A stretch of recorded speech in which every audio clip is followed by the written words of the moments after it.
જય શ્રી કૃષ્ણ. હું શોભના પટેલ કાઠિયાવાડી કિચનમાં આપ સૌનું સ્વાગત કરું છું. અને આજની અમારી રેસીપી છે મેંદુ વડા, સાંભાર અને ચટણી. તો તમને અમારો વિડીયો સારો લાગે તો શેર કરો, સબસ્ક્રાઈબ કરો અને લાઈક કરો. તો ચાલો આપણે જઈએ કિચનમાં.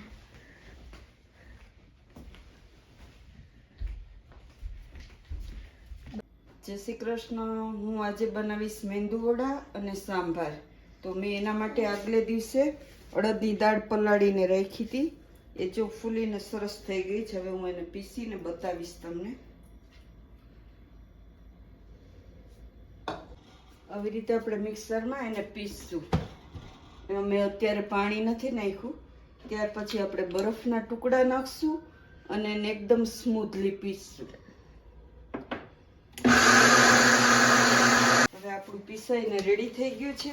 એને પછી આવી રીતના આપણે ફેટશું અને ફૂલીને એમાં એર ભરાઈ જાય ત્યાર પછી આપણે એને વડા ઉતારશું.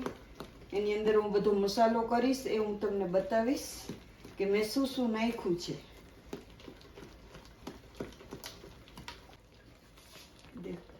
આપ જોઈ શકો છો, જો એકદમ ફ્લફી થવા માંડ્યું છે. એનો કલર પણ ચેન્જ થઈ ગયો છે. હવે આને ચેક કરવા માટે આપણે થોડું એક વાટકીમાં પાણી લઈ અને એમાં ચેક કરશું કે આપણું બરાબર થઈ ગયું છે કે નહીં.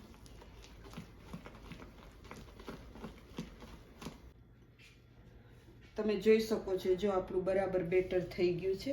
આવી રીતે પાણીમાં તરે છે એટલે એ આપણું થઈ ગયું છે રેડી.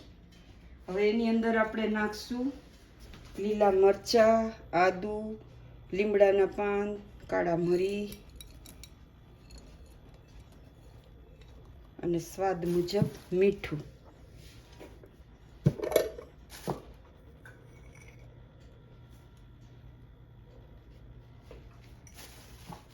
હવે આ બધું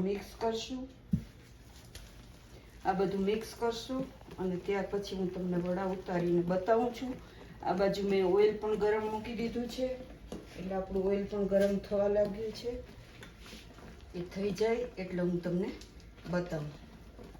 હવે આની અંદર આપણે થોડીક હિંગ નાખશું કેમ કે આ દાળ છે એટલે કોઈને ટેસ્ટ પણ સારો લાગે છે અને મને હિંગ ગમે છે એટલા માટે.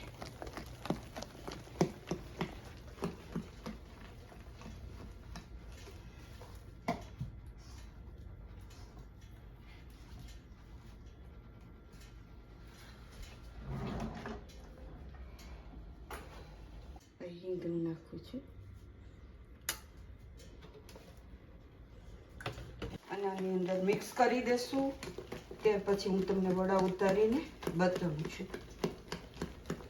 તેલ છે એકદમ ફાસ્ટ નથી રાખવાનું, મીડિયમ તાપ રાખવાનો જ, નહીતર વડા ઉપરથી લાલ થઈ જશે પણ અંદરથી કાચા નીકળશે. એટલે મીડિયમ તાપે આપણે એને કરશું એટલે સરસ ફૂલશે અને ઉપરથી પણ કડક અને અંદરથી સોફ્ટ થશે.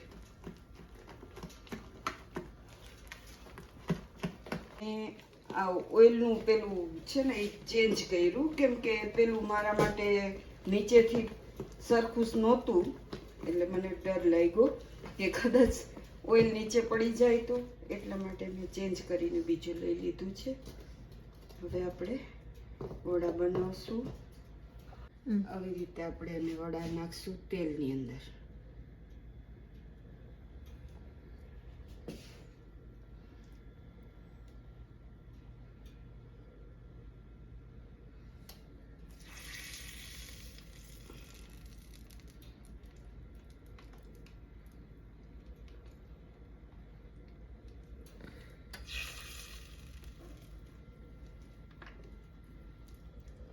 ऑयल हीट नहीं, बहुत ज़्यादा हीट नहीं रखना है.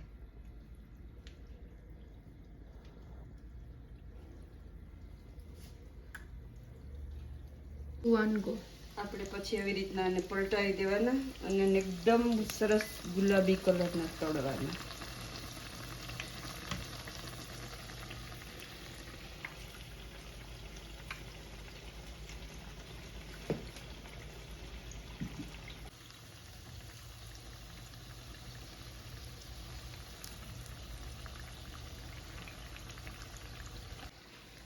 હવે આપણા વડા તૈયાર છે. હું તમને કાઢીને બતાવું.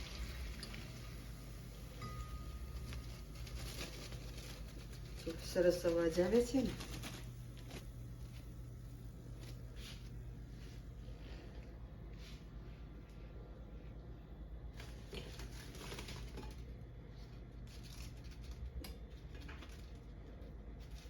આમાં બિલકુલ તેલ રહેતું નથી. જો તમે જોઈ શકો છો એકદમ ડ્રાય હોય છે.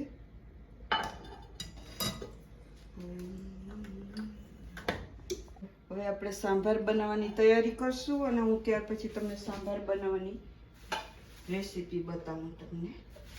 ગો. હવે આપણે સાંભાર માટેની તૈયારી કરશું. સાંભાર માટે હું તમને એમાં ઓઇલ નાખીશ 1 ચમચો ભરીને.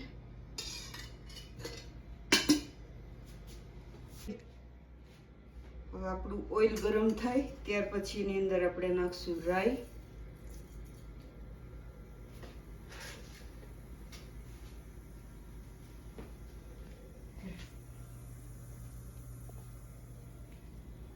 ત્યાર પછી અડદની દાળ,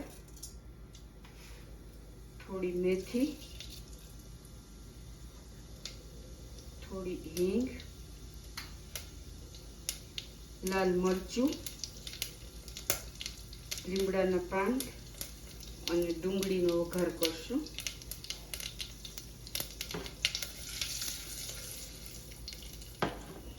આપણી દાળનો કલર ગુલાબી જેવો થાય ત્યાર પછી આપણે એની અંદર ડુંગળી નાખી દઈશું.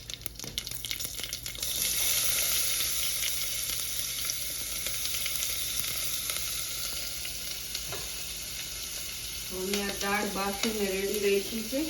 એની અંદર મેં દૂધી નાખી છે. આપણી આ ડુંગળી તમે જોઈ શકો છો કે ગુલાબી કલરની થઈ ગઈ છે. હવે એની અંદર મેં દાળ ઓલરેડી બાફીને રાખી છે એ હું નાખીશ. એની અંદર મેં દૂધી નાખી છે. એની અંદર આપણે મસાલો કરશું. એની અંદર જશે હળદર. પછી આ મારો ઘરનો જ બનાવેલો સાંભાર મસાલો છે. તમારે કોઈને રેસીપી જોતી હશે તો હું તમને બનાવીને બતાવીશ. એમાં લગભગ 1.5 ચમચી જેટલો મેં સાંભાર મસાલો નાખ્યો છે. તીખાશ માટે આપણે લાલ મરચું નાખશું. પછી એમાં નિમક નાખશું.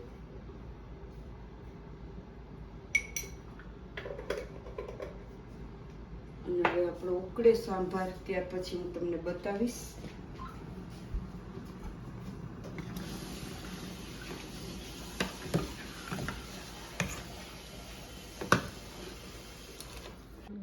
ખટાશમાં હું આટલી આંબલી નાખીશ, પણ હમણાં નહીં નાખી આપણે, કેમ કે આ દૂધી ચડી જાય પછી જ નાખશું, નહીં તો દૂધી ચડતી નથી એટલા માટે.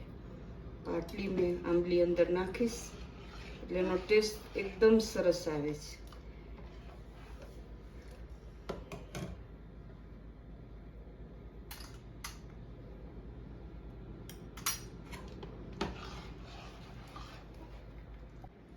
અમારો વિડીયો તમે જુઓ, તમને ગમ્યો હોય તો લાઈક કરો, સબસ્ક્રાઈબ કરો અને આગળ શેર કરો.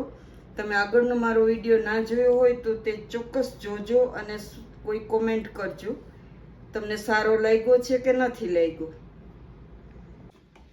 અમારે અહીંયા સરગવાની શીંગો નથી મળતી એટલે મેં ખાલી દૂધી નાખી છે, પણ તમે એમાં સરગવાની શીંગ છે, કોઈને ગાજર ભાવતા હોય તો એ પણ નાખી શકે છે.